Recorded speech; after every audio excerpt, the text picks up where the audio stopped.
هو الذی خلق لکم ما فی الارض جمیعا، وہ اللہ جس نے تمہارے لیے پیدا فرمایا وہ سب کچھ جو زمین میں ہے.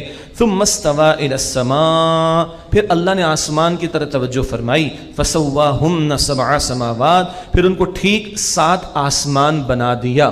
7 آسمان قرآن بھی ذکر کرتا ہے، معراج کی شب کے واقعے کے بیان میں بھی ذکر آتا ہے، لیکن سائنس ابھی اس کی حقیقت کو پہنچ نہیں سکی، تو اس گوشے میں خاموشی رہے گی اور اس گوشے پر ایمان رہے گا کہ 7 ہیں جیسا کہ ہیں، البتہ ان کی اصل کیفیت فی الوقت ہمارے علم میں نہیں. تو کہا جائے گا واللہ اعلم، اللہ نوز دی بیسٹ، سب سے بہترین بات اللہ کے علم میں ہے.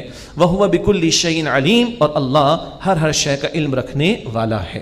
توحید، آخرت، رسالت کا بیان اور کچھ مثال کے تعلق سے کلام، یہ سارے مباحث اس تیسرے رکوع میں آگے قرآن کی بنیادی دعوت. اب انسانی زندگی، اس کا فلسفہ، انسان کا شرف، انسان کی عزت، انسان کو کیا منصب دیا گیا، اس تعلق سے حضرت آدم علیہ السلام کا قصہ پہلی مرتبہ اس مقام پر آ رہا ہے. کل یہ قصہ 7 مرتبہ قرآن میں آیا ہے، 6 مرتبہ تفصیلاً مکی صورتوں میں بعد میں آئے گا، 7ویں مرتبہ سورۃ البقرہ میں اس مقام پر آیا. یہاں تھوڑا مختصر انداز میں ہے. ارشاد ہوا